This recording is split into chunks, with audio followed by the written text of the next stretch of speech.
And we're live. Tonight, I'm going to drink a Coors Light. That's a Coors Light because Bud Light won't pay me nothing. I apologize to Bud Light. I'm not biased. I drink any beer. And tonight I'm drinking Bud Light all night. So, that was Brock Lesnar apologizing for saying he was going to get on top of his wife and then not drink the sponsor's beer. But welcome to the War Report. We should really have music to intro, but I feel like that was kind of appropriate. That was very appropriate. And yet, I feel like there's another one you had mentioned that I like, and we're going to have to play it. Not the Raid commercial that they're going to try and play for me, though. By the way, everybody, I know we're on YouTube right now, but YouTube is playing way too many ads right now. Just way too many. Like, after every single video.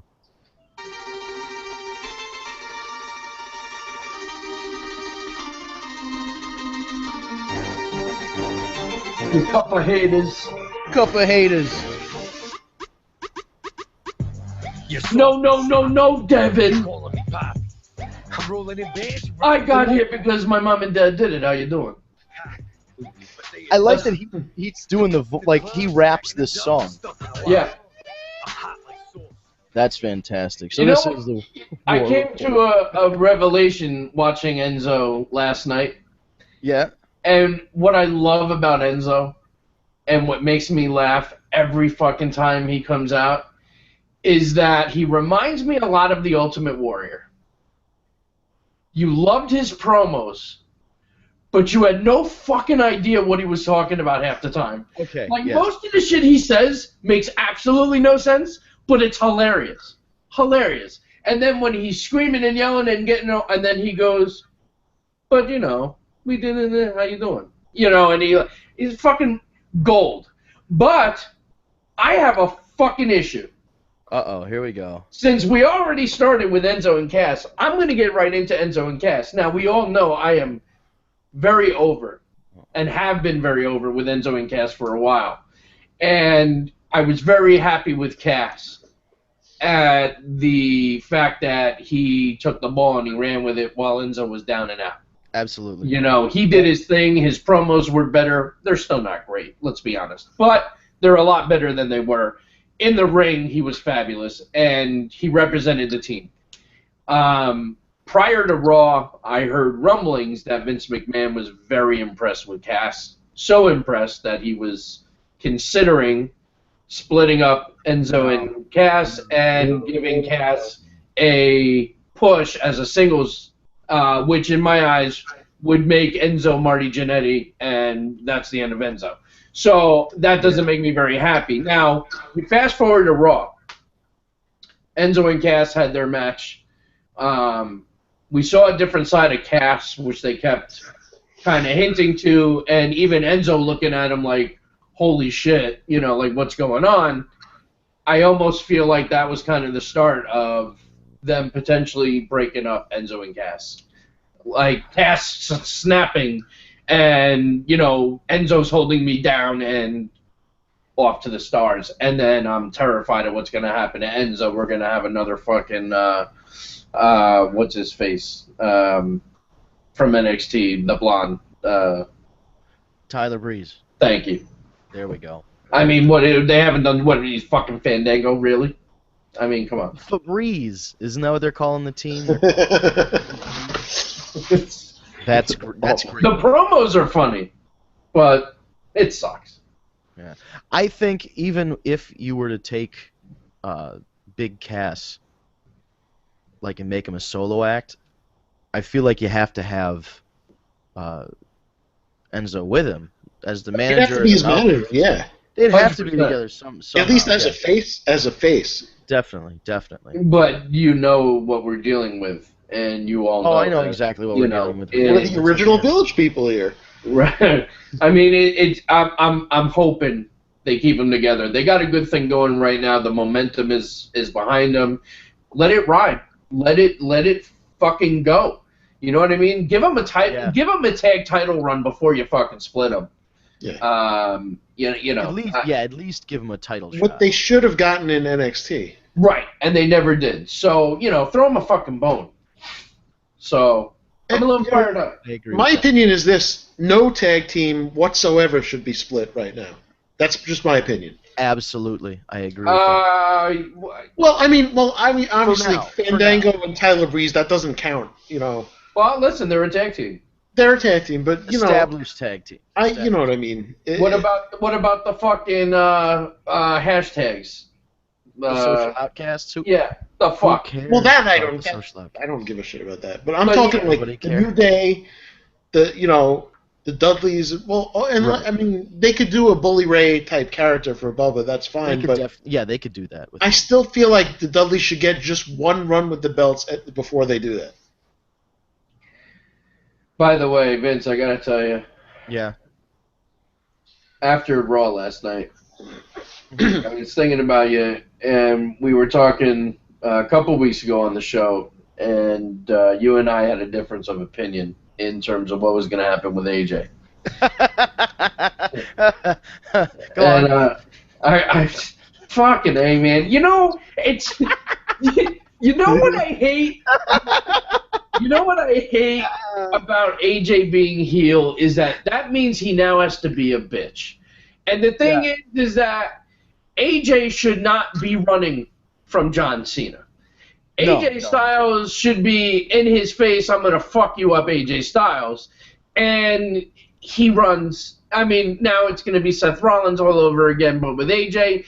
And if anyone fucking thinks that AJ Styles is beating the returning John Cena, I mean, it's just going to be another fucking loss. I honestly, thought that AJ would actually, potentially pull it off, but there's no fucking way. Who am I kidding? Even with the club. But I will tell you, I want to talk about their promo. Because, did you watch Raw, Vince? Oh, no, I didn't. All right. I have zero interest in the program right now. Yeah, but here's the thing, dude. There's certain things you should go back and watch. One of which was the promo with Cena and AJ Styles. Okay. It was a phenomenal promo Hey, on both ends, and there were a lot of digs on both ends. I heard a little bit about it. Yeah. This was from both sides. This was as close to the CM Punk fucking pipe bomb that I've seen in a long time. That's interesting. And it was well done. I mean, it was a great promo. And Cena did use the words Bullet Club at one point. He did, yeah. Yeah, I heard he used Bullet Club. which I'm sure he got yelled at for. But The Damn it, club, we don't want to pay anybody. yeah. But yeah. So, but I would go back and watch it. It was really well done. I mean, they took some blows, bro. They took some I like blows. to hear that they're at least going to acknowledge, because at one point I liked it that they even said, like, this is a dream match 15 years in the making, because they were the two top guys in both their companies at the their respective companies at the time. And it wasn't ever who would beat who. It was would this ever possibly happen? Like, nobody ever thought that the opportunity was going to be there, I mean, at John Cena talks about how he hasn't felt electricity like that since The Rock, in terms That's really interesting, that the way he phrased that. Yeah, you know what I'm saying? But then it just got dirty. Yeah, I feel like there was just as much potential to keep it face versus face, if only for the first match, and then have AJ turn. Yeah. Wait on it for a little bit, because that was awesome. Yeah. It was a good heel turn. And I like AJ either way, but they couldn't turn him with the whole Reigns thing, and he couldn't win the title. I mean, not that I think he should win the title off the bat coming in, but I'm just saying, it's kind of like too little too late a little bit for me. Yeah, because now you have him, even Cena brought it up. He lost to Roman Reigns, so now he's picking on somebody else because he couldn't get the job done. Which, why do you want to say that on TV? You're making it sound like the guy's a bitch. And he said, he was, you lost this, you lost this, you lost this. You couldn't beat Reigns, so the next choice you make is to come after me. Like, right. You couldn't beat Reigns, well, I've beaten Reigns, so what the fuck are you thinking, kind of deal. Yeah, and then AJ mentioned John Cena burying people too. Oh, that's great that he mentioned that. That's really nice. Yeah, he was like, you're the guy that because he was like, why couldn't this be John Cena AJ? Why does it have to be John versus the club? And AJ goes, because I versus have the to Bullet make, Club. Because he goes, I have to make sure that no matter what, I'm victorious because it's you that would make guys like me get buried after losing to you. Damn. That is That's fire. Crazy that they acknowledge fire, yeah. Well, sometimes they bring up Triple H burying people, but not nearly as much as they should. Oh dear. So the other big news, I suppose, out of all of this, is that Brock Lesnar. Now this is some crazy shit. First of all, if you didn't watch UFC 199 the other night, it was a fantastic show. If you were a fan of MMA, go out of your way to see it. Dan Henderson has one of the best come-from-behind victories in UFC history. And, yeah, that was brutal. And then the main event was fantastic. Wonderful. Scott Steiner's in the house. Yeah. God, I would hope not. Bust through the wall. The main event was really good with Bisping pulling off a first-round KO on Luke Rockhold. So if you don't have a lot of time, you can just watch that one match because it's only like 30 seconds long. And Bisping comes in with these big left hands. And it's pa, pa, pa. Anyway, they announced during the show, Ariel Helwani broke the news on Twitter about 2 hours before the pay-per-view. UFC and Dana White banned him. He's not very liked at the moment. He's not very well liked. They rescinded his ban, so he's reinstated now because enough people complained. But they didn't like the fact that he spoiled it. But Brock Lesnar is back, and he's fighting Mark Hunt. All right, those of you who are not MMA fans, let me explain to this. The Super Samoan Mark Hunt currently holds a professional record of 12-10, some of the heaviest hands in the heavyweight division. His record does not belie his skill. He, obviously being a striker, got taken down a lot, or he's already also been counterpunched a lot, but he's knocked out guys like Roy Nelson. He's got heavy fucking hands. He's got one-shot drop power, and he's on an upswing right now. I forget if he's on a 2 or 3 fight win streak, but he's on a win streak. He's feeling good, and it's not going to be an easy fight for Brock. They announced it's going to be at UFC 200, which UFC 200 was supposed to be the pay-per-view that CM Punk debuted at against Mickey Gall, but because he had his surgery, he got pushed back. Now what makes it even better is that UFC 202 in August is the day before SummerSlam. WWE and UFC are helping to co-promote UFC 202 and SummerSlam because they're the same weekend. They're going to be helping each other out, which means that you could potentially see some kind of crossover. Fox Sports is reporting that Paige Van Zandt is being offered some sort of position at SummerSlam.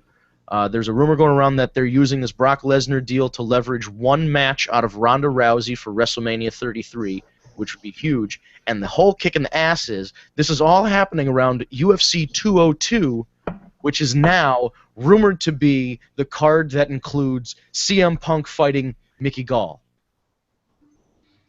So at the end of the day, CM Punk's going to be working a UFC fight, but Vince McMahon's going to have his fucking hands all over it. That's so funny. But all right, hold on. Can we wait? We need to yes. break this down a little bit. Yes, this is all. It's too much to process. Almost. I mean, look, Brock is not stupid. He's making $2 million on the fight. So, do you? But right. Yeah, make your money, boy. How is Vince allowing this to happen is what I don't understand. I understand what he's getting out of it, the potential of Ronda and everything else. And listen, I want Ronda just as badly as everyone else. But I don't What if Brock gets seriously hurt? Then what happens? Yeah. I mean, you're banking very high on having Brock at SummerSlam. What if he gets fucked up to the point that he can't come out SummerSlam? Now what? If we've thought of it, Vince and Dana thought of it, and a lawyer thought of it, there's something in there. If he gets injured, they, either financially get reimbursed, or maybe they get a talent exchange of some kind, and maybe that's like the backup plan is like, okay, if Brock loses and gets or Mark Hunt takes his place at SummerSlam. Could you imagine if Brock gets hurt? 100%, you have to lend us CM Punk. That would be hilarious. No, they have to bring back Ronda. That'd be like, okay, if Brock Lesnar gets a concussion, you guys have to give us Ronda for one match, and they're like, all right, fine. But this is very interesting because if he goes in there and loses to Mark Hunt, how does that affect his wrestling character? People say that most wrestling fans don't watch UFC, so it doesn't really matter because the last 2 fights that he had, he lost badly, and then came back and was destroyed. Here's the thing, though. People that are wrestling fans that do not watch are gonna watch this one. Oh yeah, everybody's gonna be watching this one. You're right. If Brock loses, how does he come out on Raw or SummerSlam and be the Brock Lesnar that ended The Undertaker's undefeated streak? You know what I mean? So that's something that Vince has to be thinking about too.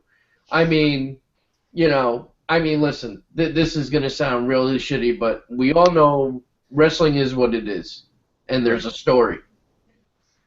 What are the odds that this fucking fight's fixed? Well, let's be honest. A lot of UFC borrowed a lot of wrestling stuff. I'm just saying. Funny food for thought. Food for thought. For me, there's a lot. A certain wrestler by the name of Ron Zombie, I know, likes to say that UFC is a work, and sometimes, if you watch the fights really closely, I hate to be that paranoid conspiracy theory guy, but sometimes you watch them and they grab a hold, and you're like, the fuck are they? They're calling spots right now. Like, you can tell, this is a rest hold. They're calling spots, and it's not every match. I'm not saying that everybody's doing this, but I'm saying that there are times you watch. Unfortunately, rest in peace, Kimbo Slice. His son trains at a gym down the street from my house, Team +1 here in Hartford. So big loss to the MMA community and big loss to absolutely Florida. In general, the state of Florida lost a hero. So, but Kimbo, watch his match with Ken Shamrock, the last one he had in Bellator. Second to last one he had in Bellator, last one he had with Ken Shamrock. Ken Shamrock, through that whole match, is walking and talking, working a wrestling match with him. Okay, this is the next spot, this is the next spot. He's working him through it, and the only reason I can tell is because I've been watching wrestling matches for so goddamn long. So if you're a UFC fan or you're a legitimate combat sport fan, you're not going to be looking for that stuff. I'm not saying it happens all the time. I'm saying there is a definite opportunity. Here's some circumstances. Yeah. I can tell you that the big fucking scar on Brock Lesnar's cheek is not fake. That was in no way fixed. He got his face fucked up in a fight. So there's at least there's legitimacy to this. I'm not saying that the entirety of MMA is shady, but it just puts enough doubt in the air, especially with something like this. When you bring a wrestler in who's now he's a contract wrestler. It's not like Ken Shamrock, who went MMA, WWE, back to MMA. This is a guy who is a current professional wrestler, working in the UFC. It's insanity. It's great, but it's insanity. And as Susan Powder once said, stop the insanity. And then is this going to turn into now a UFC versus WWE invasion type deal like they did back in the day with ECW before WWE made their own ECW? You know? Yeah, I don't know. That know was actually a cool deal. Like, you're sitting there and all of a sudden Sabu fucking comes flying in off the top of the R, and you're like, holy shit. So, and in typical Sabu fashion, he fucked it up. Yeah, he did. He was probably loaded. Oh, yeah, was it 94, 95? He was probably... Or was it 96? I forget what year. 96. End of 96, maybe early 97. It was 96 because it was helping to promote Barely Legal? Or no? Were there some papers? It was like March 97. Okay, so and eventually Jerry Lawler got involved in a few with Tommy Dreamer that crossed over as well. Like that was. I think at the end of November to Remember 96, Lawler showed up. Okay, the lights go out, then Lawler is there. Throws a fireball at him or something. Yep. Jesus. I saw him do that to Tommy in person once. It was insane. It was like if you've never seen somebody throw one of those fireballs before. It was in a cage match and you just threw it. So, go ahead. Please take us to the next topic because I don't know. Right now, for me, it's too soon to call for this whole Brock Lesnar situation. I don't know. He said he's doing his old training camp, which is a bad idea. Anybody who knew, like, okay, he's got a lot of professionals, but Brock Lesnar is a great wrestler. He's an okay striker. He has no chin, and he has no jiu-jitsu. He needs a coach that gets in there and gets him used to getting hit in the face, because as soon as he gets hit in the face, it's not that he gets stunned. It's that he loses confidence because he thinks he's untouchable. So as soon as he gets hit, he loses his confidence. I don't know where he's going to go with that. He needs to work on that, and he really needs to work on his jiu-jitsu. Because in his first fight with Frank Mir, he got fucking heel-hooked and knee-barred in about 30 seconds. It was the most embarrassing thing in the world. So if you've seen his ground game against Shane Carwin, you know it's not as strong. He was able to keep Carwin down because he's such a fucking beast and because he's a good wrestler, but he had a couple chances. He had a Darce choke locked in. He had a couple other potential chokes and triangles locked in, and he couldn't capitalize because he doesn't know his jiu-jitsu. So that's what he needs to improve, and if he doesn't get those things into his camp, it's going to be a bad day because Mark Hunt is going to punch him in the fucking face. And I want Brock to win, but fucking I was sitting there with one of my friends discussing who they could put in there. We're like, are they going to put Bigfoot in there? Are they going to put in Mark Hunt? You know, who would they call? And sure as shit, it was Mark Hunt. We're like, that's a bad day. That is a bad day for Brock Lesnar. Oh, Jesus. What other big news do we have this week? Well, so one of the other things with Raw was the surprise of Teddy Long, which which excited me a lot because I always loved Teddy Long and I thought he was a great general manager, and I'm seriously kind of hoping that they're considering having him actually be the general manager when they do the live Smackdown. I think he would be perfect. I don't like the fact that they pretty much shit on him all night long and made him look stupid. Yeah, I didn't love that. But, you know, it is what it is. But so I'm hoping that's a real consideration. Now, I did mention that I had some big news. And there would be a certain time where it would be appropriate to bring it up. So I have officially worked out a deal where Teddy Long will be doing a promotional video for TagMeADate.com, and I should have it probably within the next few days.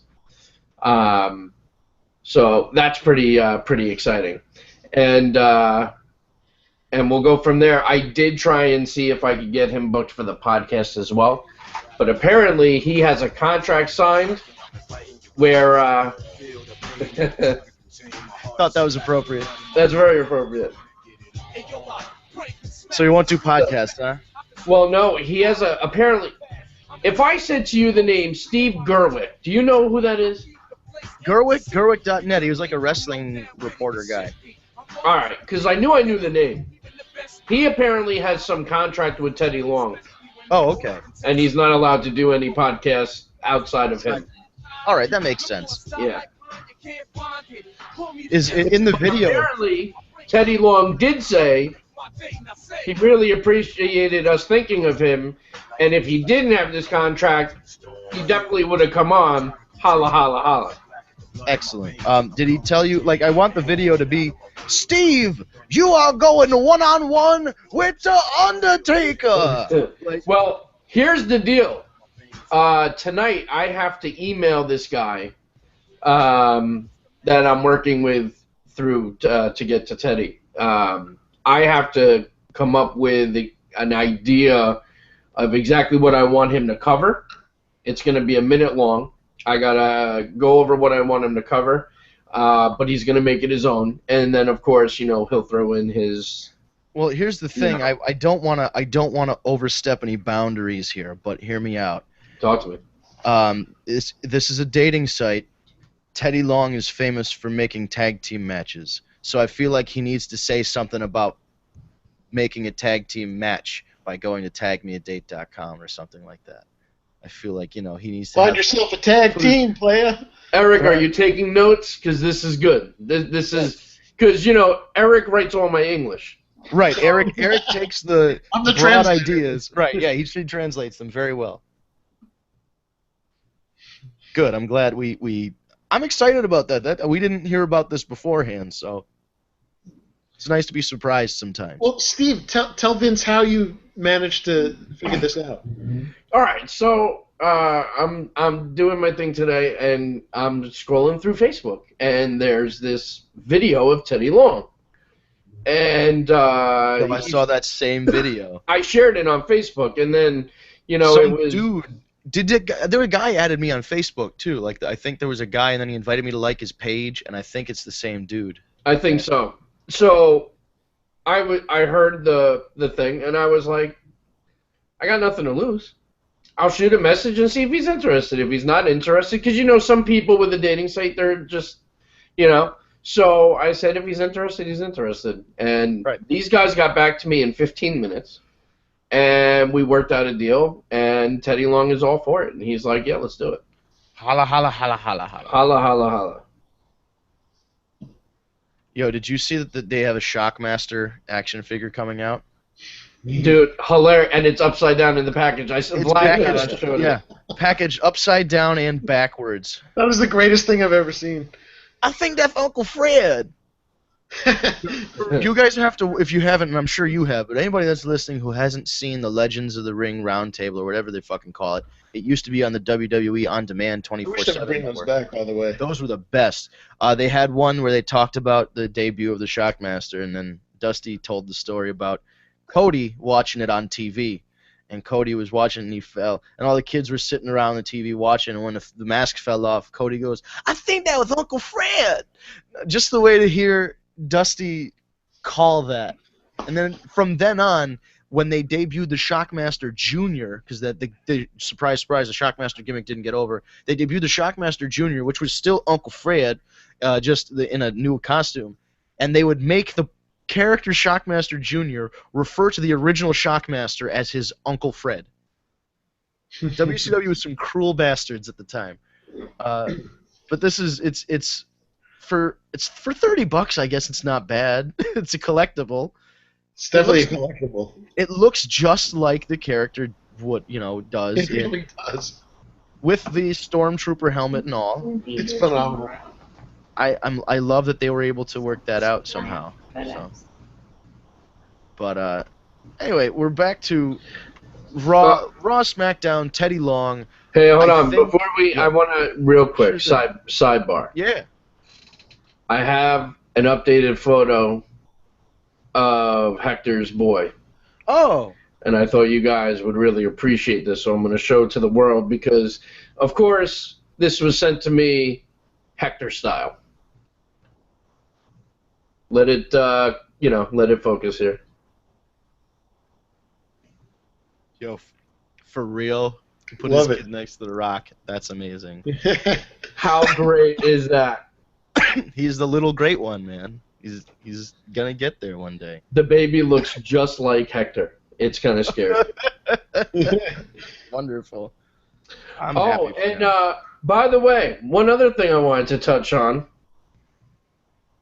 So, yes. I don't know if you guys noticed, but I had my 5 seconds of fame, and I will forever be in the WWE library and be in the network because I was a part of the Seth Rollins special.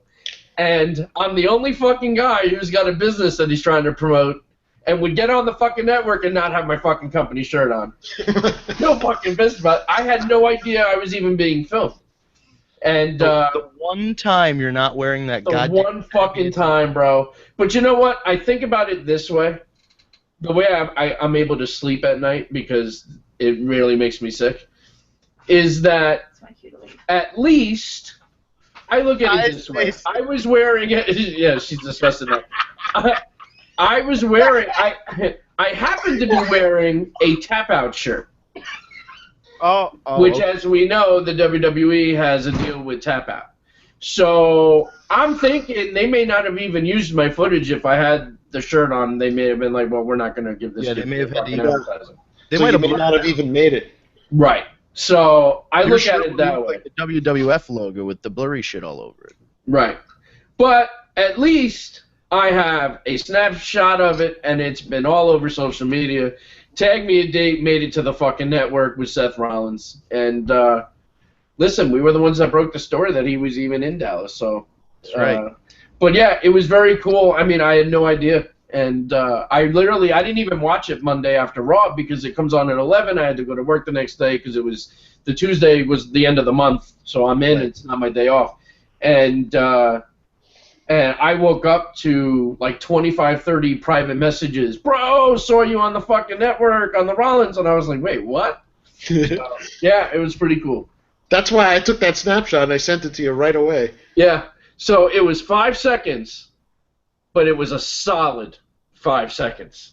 Hell yeah, because some people can be like, I was on there for 5 seconds. And it's like, and that's in the archives now. Yeah, that's there forever, man. You damn skippy hippie. Fuck yeah. Buddy. So yeah, that was pretty cool. But shout out to Charlie Armstrong, because without him, I wouldn't have even been in Dallas. So that's right. Charlie, who usually drops in. Oh, another fucking ad's playing from what? Oh, I'm sorry, you guys didn't hear that. No. My headphones and ads started playing. God damn it. So there's some background. I got something else I want to throw out. I got something else we need to. Hey, Ryan. Hey, how's it going? Ryan's here. So here's the deal. Wow, really? All right. So here's the thing. WWE's no compete clause. Okay. They made it damn near impossible, apparently, for Cody Rhodes to get work because of him leaving his deal. And I'm seeing him pop up everywhere, bro.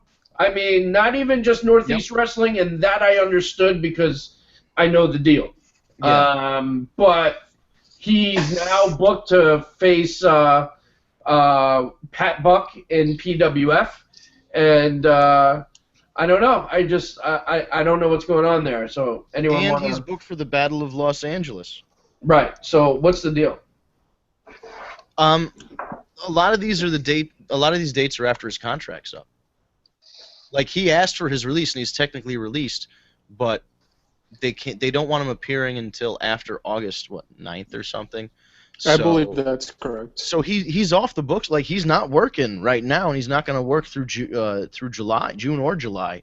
He's going to start after that whole deal. And I think the good news on him for him is he's such a hot commodity. He was able to line these up.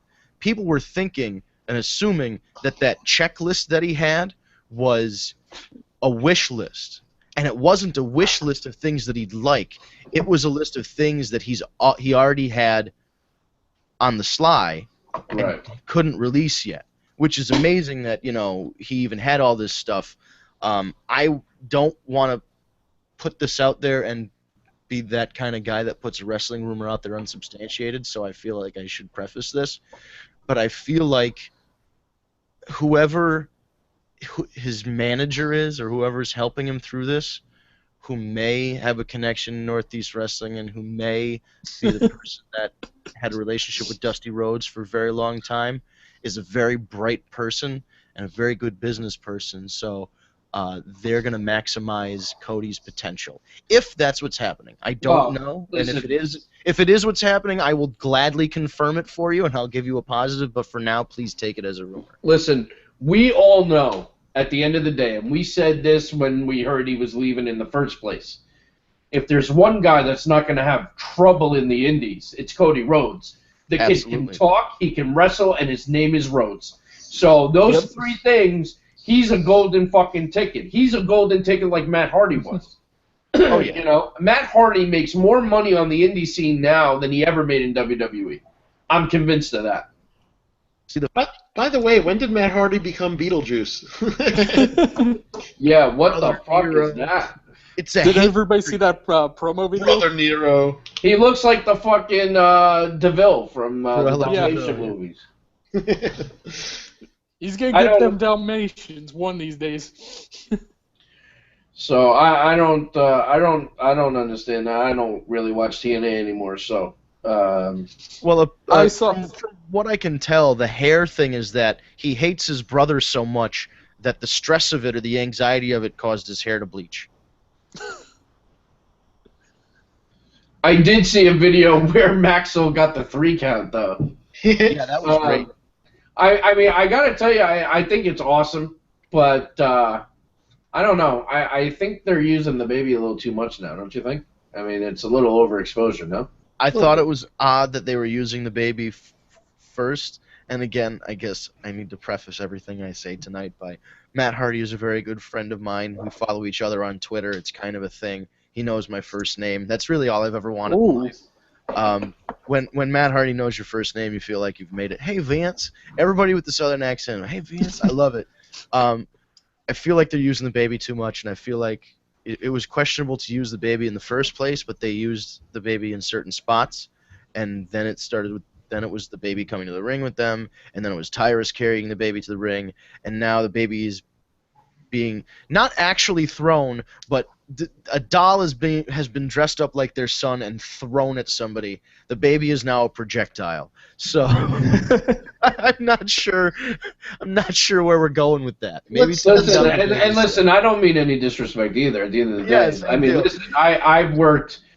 Because it's a heel move. You're using a baby. Nobody else does that. It's fun. But I mean, I've done at least 15 different shows with Matt, and Jeff. So those guys are awesome. But the baby's been there but never wrestled. So yeah, here's a little story. I'm at WrestleCade last year in Winston-Salem. Stacy's there with me, and we're going on the line to do a photo op with Matt Hardy.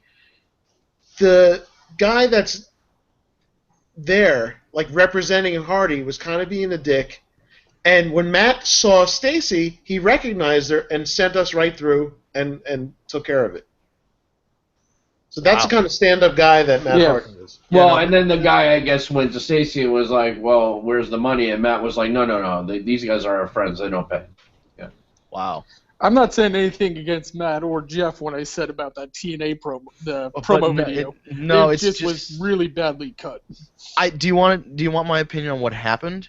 What happened was they wanted to do this angle, but they don't have any shows coming up, so they don't have any tapings coming up. So what they said was, hey guys, get your fucking boys together and film this shit for us and then send us the footage, because you know that these guys fucking constantly have cameras around. They film that Hardy show thing and all that other stuff. Rebby always has a Canon Rebel DSLR with her at all times.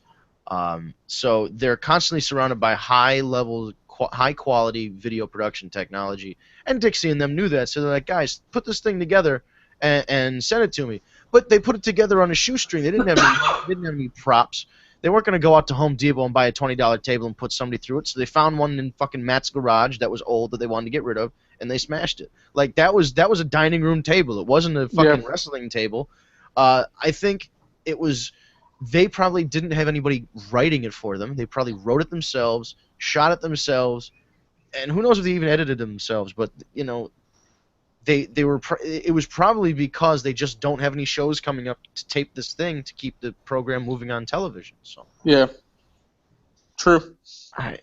But there was one on YouTube. Okay, if you guys go and watch, if you find it on YouTube, because the first time I watched it on YouTube, I thought it was the real one, but then I realized, like 30 seconds in, that it wasn't. Somebody put like cartoon sound effects into it. Yeah, I saw that one. It was like TNA even parodied their own video. Oh, did they? Okay. Yeah, with Rockstar Spud. Those guys. Ethan Carter. I can't remember who else. I'm drawing a blank. Something about that. Oh, I didn't get the chance to see it though, but yeah, I didn't. I enjoyed the video because it was so bad it was good. And I think I was talking to Alexis, my girlfriend, about this. And I said to her, Matt knows. He has to know because Matt's a smart guy, and I know that's not a thing to say about people from the South on the whole. And I apologize to anybody from the South that's listening, but listen, Matt Hardy's a smart man. He's a businessman. I think he knows how goofy this is and is just making it as goofy as possible. Like, you could. You get that sense, right? Like he knows it's bad, so he's making it worse, and so it's almost like Gilbert Gottfried telling bad jokes on purpose. So I'm digging what he's doing because he's insane. It's great. He's a crazy person, and in real life he's very nice and humble and soft spoken, and then he gets out there and says all kinds of crazy shit when you see him on television. It's great. Hey, it works. Listen, he's good he's at what the one he does. making millions. He is. That's what I'm saying. It's just so funny to see someone who, you can go and have a regular, normal conversation with going, Brother Nero. And you're like, where the fuck did that come from?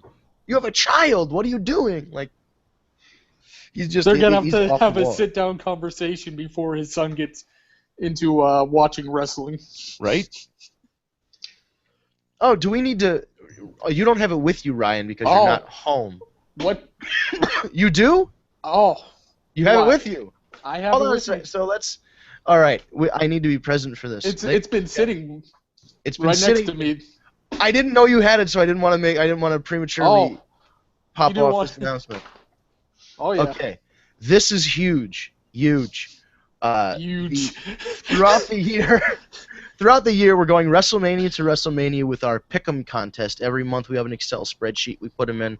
Ryan, the intern, is nice enough to correlate all the data, etc., and compile it and put it into a nice little chart for us. Ryan also went out of his way to get us a prize. And, I've gotten prizes for people for, like, fantasy football and stuff, and I got them, like, little $5 trophies and whatever. Ryan has gone above and beyond the Call of Duty because... Pun intended? Yes, there we go. For this year, between this past WrestleMania 32 to the current WrestleMania, or the next upcoming WrestleMania 33, we'll be keeping track of our Pick'em scores. At the end of the year, person with the highest score, the most correct picks, wins the following prize. Ready? Oh, I'm so ready. Here we go. Wow. Oh my God. It's real. Ain't she pretty? And that's not even... This is pretty awesome, but show them the best part. Oh, right about... Yeah. All right. For those of you... Seth Rollins. Yeah. I was going to say, if you can't read it... Dated 3/29/15. Mania 31. Wow. Okay, so that's pretty big. This is going to be one of those things... I have a feeling we're going to pass this around every year, right? Oh, That's yeah. the plan. All right, good, because it'd be Where pretty do you... Where do you go from here? Yeah, you don't really go up from here. You just have to kind of pass it along. Yep.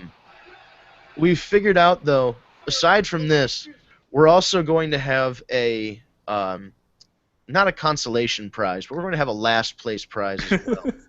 That's hilarious. We haven't gotten First place loser. Yeah, so the number one loser, the person with the fewest amount of points, gets a toy version of the Divas butterfly belt. And the agreement is, and if you get the butterfly belt, and I guess it goes for the first place one as well, they should be in camera view. Oh, yeah. For the next year. So for the next year, the champion gets their belt displayed, and the person with the butterfly belt has to have the butterfly belt in the background of every show. Horrible. Yeah, it is. I was gonna make poop emoji stickers and stick them on the Divas butterfly belt just to kind of hammer the point home that you're in last place, but I didn't know if that was appropriate or not. I think it's very appropriate. It's bloody appropriate. So that is upcoming. We'll update you with the scores after Money in the Bank, which is just. And oh my Jesus! Is that a shot at the Divas title? Yes, it is. Yes, it is. It definitely is. Piggy James. They had Piggy James. That's the only thing I need to explain to you. And it was a butterfly belt. Yep. Those are the only two things I need to explain. So that is upcoming. We'll pick them. We'll do Money in the Bank, which is how many weeks away? I don't even know how many weeks away. It is 2 weeks. Okay, so I've got time. NXT, the end is... That's tomorrow. Tomorrow. Yes. Tomorrow. Now, we don't include NXT in our pick'ems, but we can definitely talk about it. I have it on the select sheet. We included... okay. I even updated NXT already. Cool. Brilliant. You did. Okay, excellent. So is that included in the count? Like yeah, we NXT did NXT New York. Excellent. So let's see. I'm going to go into the spreadsheet now and see what's going on. All right. Wow, you are very thorough. NXT The End. And I put up my picks right away. Yep, I saw that. You are prompt, sir. Look at that. I will fill them out. I was actually feeling like I was a few days behind. I saw on Sunday that it was this Wednesday. I'm like, oh shit, better get that updated. I have Money in the Bank slowly filling out. The first steel cage match in NXT history between Joe and Balor. We got Nakamura versus Aries, which is going to be phenomenal. From this conference call, it sounds like a lot of people are being called up. Yeah. Yeah, rumor has it for when the split takes place and you know, Raw and SmackDown are going to have some people. So NXT is going to need to divvy up some people. Get more people. For real though. Like, get the deals with Young and Rude negotiated already. That's what on the conference call Triple H said that he's still working on that. And they finally brought up. Well, he's working on it, but he's confident that they're going to sign. Oh yeah. Oh, I am too. But they finally NXT's finally to the main roster officially, the NXT roster. Johnny Gargano and Tommaso Ciampa, which I'm happy about. Woo! You mean Northeast Wrestling superstar Tommaso Ciampa? Not just Northeast Wrestling, all over the goddamn place. Chaotic Wrestling Zone, Ring of Honor. He was in fucking. He was in OVW. Yeah, way back in the day. And Johnny fucking Wrestling. That's awesome. And if you take a look at the sheet, I actually have a total tab. Jesus. You're too good. Why are you doing this for free again? Why wouldn't I be doing this? It's a cause he believes in. Yep. There we go. He's making America great again. I'm trying. NBA great again. I'm making this podcast great again. All right, so the totals. You have the totals. Is there a totals or no? The totals should have. Because I see on the totals tab, Fastlane, Dallas. It's listed on the far right. There will be an actual. Oh, far right. There it is. Okay. I just, instead of doing a sum between all the pages, I brought all the sums from the pages on the solo page and then summed it from there. Now, why does Steve only have 5 points? Because Steve needs to go back through the podcast and input his stuff. Oh, okay. I wouldn't remember now. From back you have a history of it. I know.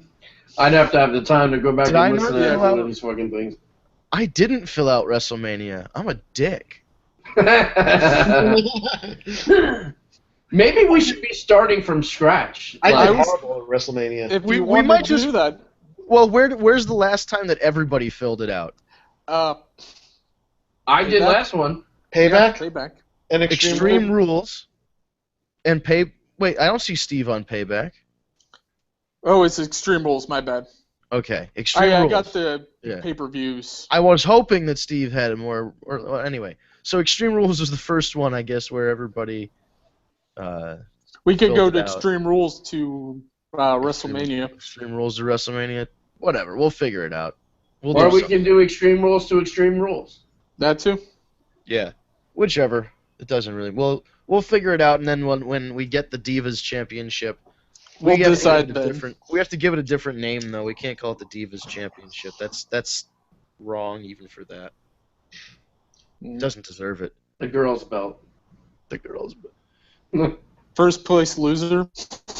So are we going over our predictions for the end? Well, let's see here. It looks like we...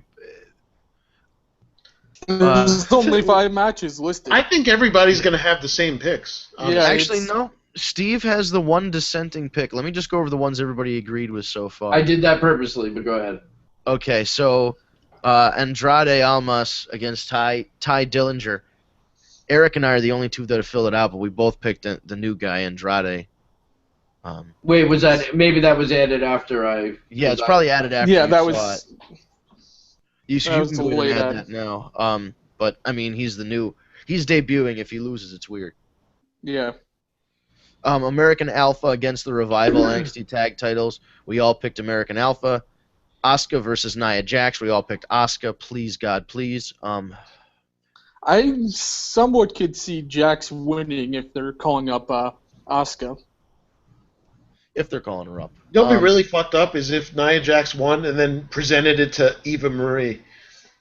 Oh, like Andre did to the $1 Million Man? Oh, God. I hate feel you. bad that I even had that thought. That'd be pretty Isn't funny. Eric, I will drive to wherever you are and beat you with a shoe. I will pay Sid Vicious to beat you with a flip-flop. Let's see here. Samoa Joe, Finn Balor in a cage. We all picked Joe. Because Joe's the fucking man. Because Finn already needs to get fucking called up already. Oh, yeah. And the one dissenting pick in the Shinsuke Nakamura-Austin Aries match. Everybody picked Nakamura except Steve. I went Austin Aries. I did. I think this is going to continue, and I think the match is going to be amazing either way. But Shinsuke hasn't lost yet, right? So, well, actually, Austin hasn't either, but Austin really just got there. Austin Aries didn't lose to Baron Corbin when he first They both debuted the same night. TakeOver Dallas. Oh, that's right. Yeah. That's right. So yeah, there was supposed to I'm have going a with match, but what didn't happen on the card. Okay. I can see where Steve's thinking. You got to make those calls. Like like a mid-match heel turn for Aries. Right. Yeah. Which they've been teasing. So I could also see a screwy finish. In the Asuka Nia Jax match. Not like in the women's match, like I wouldn't expect maybe not necessarily Asuka losing, but she somehow loses the match but doesn't lose the title. Yeah. In order to set up a rematch or something. Yeah, a DQ or a Nia Jax puts her through the announce table and she's counted out but loses by count out so she doesn't lose the title. I don't know, any number of things, screwy things that could happen. Eva Marie could come in right at the end, but she attacks. She attacks. Or there could be a no decision. DQ. Yeah, there could be a double disqualification, something screwy like that. So I mean, the cage match, no, but the women's match and the Aries Nakamura match, you can expect some potential shenanigans. Here's the thing though, who else is going to step up to the plate against Asuka once she gets through, if she gets through Nia Jax? Because they're kind of running out of women. Because Bayley's about to go up to the main roster, I'm sure, in by the end of the year, at least. Carmella? Yeah. Who else is credible enough to take that belt off of Asuka? I don't know. I really don't know. I don't know. I know promo-wise, Bayley was saying that she wanted the belt back, but that can always change. Everybody always says they want the belt. Yeah, that's what I was saying. Yeah. There isn't much. And the same goes for the tag belts, too, because obviously the Revival are not going to regain their belts, but after that, who does American Alpha have? I mean, Blake and Murphy basically broke up. No one's going to take the Hype Bros seriously. And, I guess they could build up Gargano and Ciampa, which they made them a tag team. Little spoiler from the conference call. Triple H said he had 50 people waiting to make their NXT That is TV true. debut. There's a lot of people in the Performance Center right now. So let's take it at face value. They're calling this show NXT The End. What if they announce that everybody that is an NXT champion on the day of the roster split is eligible to be called up, or everybody on the NXT roster is eligible to be called up because of the brand split, and then the ones that they want to come up, they'll cherry pick guys like Joe, like Finn, like maybe you leave like an Austin Aries, but you take a couple of the guys that you want. And the reason they're calling it The End is it's literally ending this current iteration or generation of NXT and bringing in a whole new crop of fucking people, which is, if you think about it, NXT for the last few years has steadily supplied the roster with new superstars. Yeah. NXT has become what Ring of Honor was for a long time. Yeah, and Ring of Honor the is leading ground. Yeah, and now Ring of Honor is kind of its own thing, and it's still people will go to Ring of Honor, and then if the WWE offer comes along, they'll sign or whatever. But now more than ever, you can make a living on the indies. Yeah, 100%. Not to hark back to the conference call again, but that's exactly what it sounded like without Triple H actually just coming out and saying, well, we're going to see a whole new... The soccer player, I think he's German. I can't say I have. All right, so Triple H just signed this big dude. He was a German, I believe, goalkeeper. Yeah. And he was kicked out of the league for basically assaulting people while on the pitch. There's a picture of him. You know how Sheamus does that jumping bicycle kick? Yeah. There's a picture of this big, burly German dude with tattoos all over his arms and like that mid-length soccer player haircut, bicycle kicking the other guy in the face with cleats on, like just full in the face.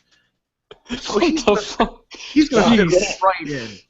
Yeah, that would get you suspended and banned and jeez. So he's lucky he didn't kill a guy. In prison, possibly. Yeah, exactly. So I think what he did was he channeled that rage and realized that he couldn't actually kill people for a living, and he decided once he was banned from soccer to try pro wrestling.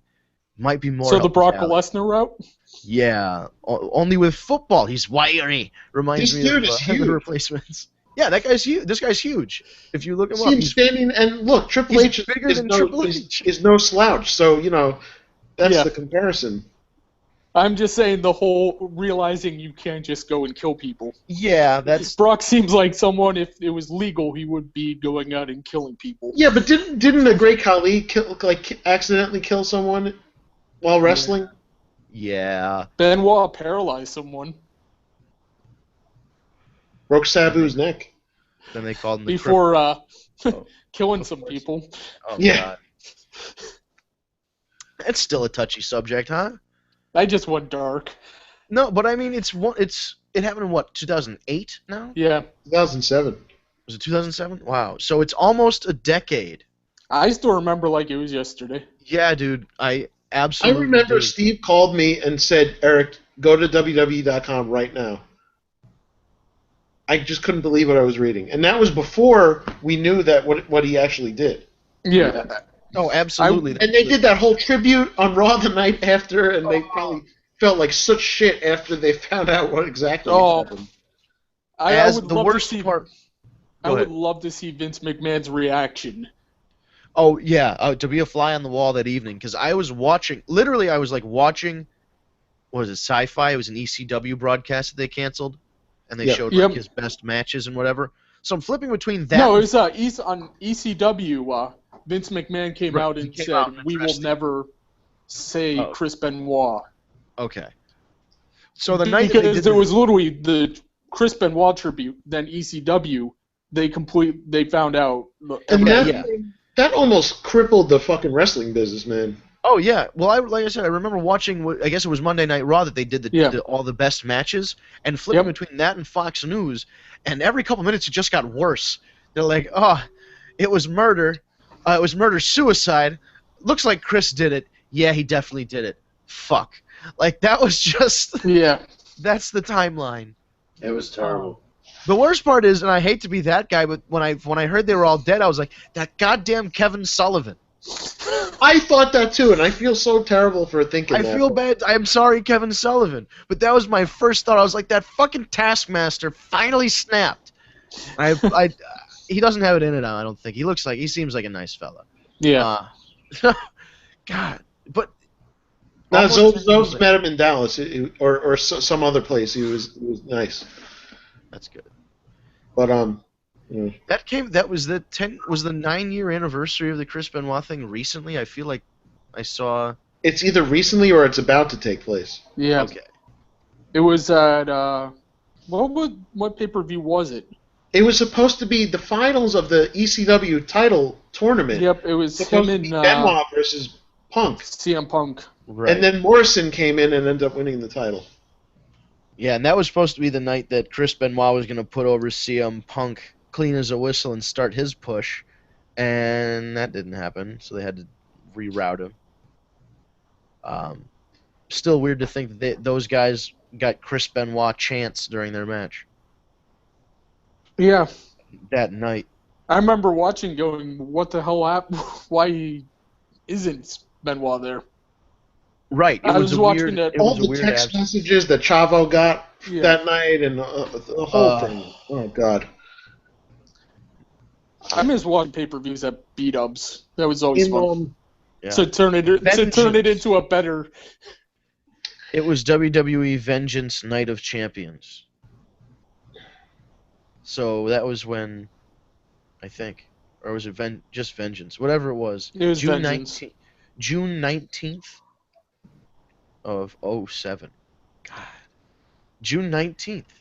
That's coming up real quick. That's Father's Day. Ooh, that's dark. Yeah. I wonder if people still watch UFC pay-per-views at Buffalo Wild Wings, right? Oh yeah, they do. Okay, I just pirate them now. Oops, I shouldn't say that. I totally did. You mean on a pirate ship, right? Yes, on a pirate ship filled with apples. See? As they say. It's about 8 o'clock. Does anybody have any final thoughts? Anything we didn't touch on before we... Well, I just wanted to say they did a really nice tribute to Muhammad Ali last night, the late Muhammad Ali, who really a great American hero, greatest boxer. Yeah. Oh, he's one of them. Okay, well... No, I mean I appreciate everything he's done, but there's some racial comments. I'm like, oh boy.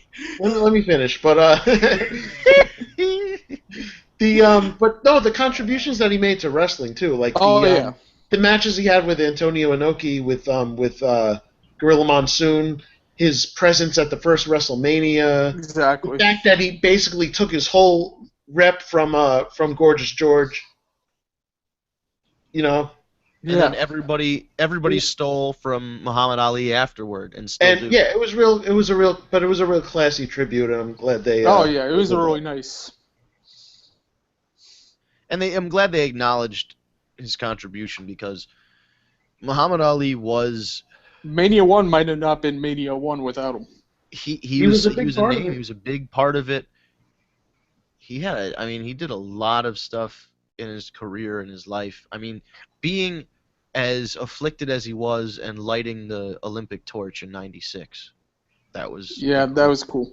That was very cool to see, and that the Inoki match was the precursor to modern MMA, because Ali That's when they really started to do the wrestler versus boxer thing. Yep. Ali went into that match believing that it was going to be a wrestling match, and came to wasn't held in Japan, right? It was held in Korea or China, somewhere where they could hold like a fucking 100,000 people. It was crazy. Tokyo Dome? Wherever it was, big ass. He arrives at the event and he's like, "All right, so we're gonna work, right?" And they're like, "No, we're not gonna work. We're gonna shoot." And they're like, "Well, if we're gonna shoot, we have to change all of the rules." So they changed the rule so that for some goddamn reason, Antonio Inoki could only kick if he had one hand down on the ground. That was the rule. And then there was like no takedowns. I don't know. There were some really, really strange rules where basically it was like a kickboxer versus a boxer match. It fucked up Ali's legs. He actually had trouble with blood clots, and they say it could have shortened his career, and it definitely affected some of his future fights because he was kicked in the shin so much. And you don't realize it, but if you keep getting kicked in the shin, it's not good for you.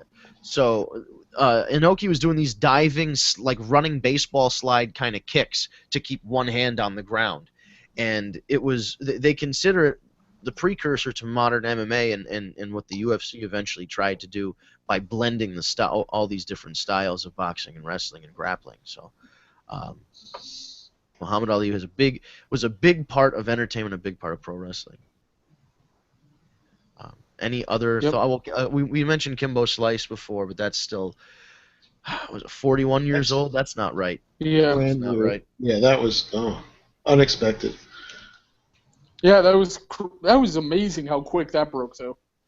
Yeah. Oh, that was like it went from. Yeah. It was literally one of those. He's in the hospital. I drive home. He's dead. Oh. Yep. Yeah, it was one of those things where you see the first story, you're like, this is a hoax, right? Then you get the second and third story, like, well. Oh yeah, that's how it was on my Facebook wall. I'm like, oh, because I see all the fake. Oh, this guy died in a car accident. And you see it all the time, so you don't expect it to be that way. So, man, that's really really a shame because he's got he's got a teenage. I think he's like teenage or early 20s son, who's also training to be a mixed martial artist. And from what I hear, he's the truth. They call him Baby Slice, and he's a monster. And Baby Slice is like saying fucking Godzilla Jr. You know what I mean? Like he's still a massive human being. So I just like it's a good name, right? The name's fun. Yeah, it is. It's like Baby Spice, but not. Yeah. But like, yeah. So it's a good. I think it's good. He's gonna have. It's Baby Spice if big giant MMA fighter. Right, and then if you ever called him Baby Spice, he'd probably hurt you. So. I wouldn't do that. Right. Oh no, we wouldn't do that at all. Well, next have a death wish. Definitely not. Next week will be our final Money in the Bank preview show. We will go over our picks. We will talk about NXT TakeOver The End and see if it's actually the end or if it's just one of those things that they do. Have that discussion later. And I'm sure much more because usually Wednesday morning some big story breaks that we can't discuss until a week later. So be on the lookout for that story that usually always breaks on Wednesday. Luck, it always happens. Every time. Actually, there'll probably be a news report as soon as I go to WrestleZone or something. Well, we're going to sign off and be like, what? The entire WWE roster died in a plane crash? And it's just, Oh, we lost. Everyone at. No! Oh no! Are we allowed to say he sounded retarded? Well, you just did.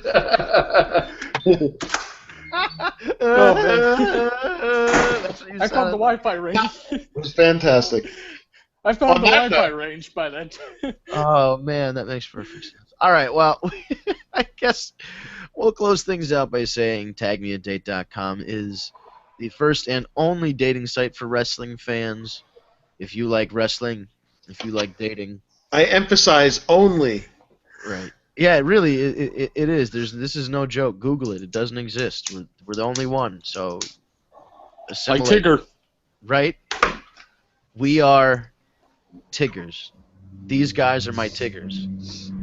That took a whole different direction than I think. Yeah. So, does that just mean that we're a wonderful thing? Yes, you are all wonderful things. Go to tagmeadate.com and sign up. You can find another wrestling fan in your area or somewhere else. What if you want to move? Move for a little strange. Who cares? Set the zip code that you want. Search for somebody. Find them. Maybe they like tag team matches, player. Maybe they like going one-on-one with The Undertaker. Who knows? Little handicap action. Is there an option for that? If there's not, when we revamp this, when Steve Credo helps us revamp the site, we're gonna put in willing to go into a handicap match as one of the options. Sorry. We're bad people. All right, so go to tagmedate.com and sign up. Find your match. Sign up while it's free because we're gonna start charging money and we're gonna catch the wave and be on a boat and all that other shit. And so take sign a up good while hard it's free. look at the motherfucking boat. Exactly. We're going to be just like the Lonely Island song. So, without further ado, visit tagmedate.com. I am your host, Vince Barry from Northeast Wrestling. We've got a whole slew of shows didn't even talk about. Saturday, Bethany, Connecticut, northeastwrestling.com. This whole summer, we got Wrestling Under the Stars. Go check it out. It's fucking awesome. We have Cody Rhodes coming. We have Damian Sandow coming. We've got the Brooklyn Brawler on the way. We've got the Nature Boy. We've got Kurt Angle. We've got the Hardys. We've got Jushin Thunder motherfucking Liger. We've got we've got everybody in existence coming to our shows. Northeastwrestling.com.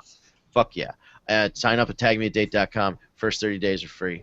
And Steve, hit the button because I'm just gonna keep talking. Good night, everybody.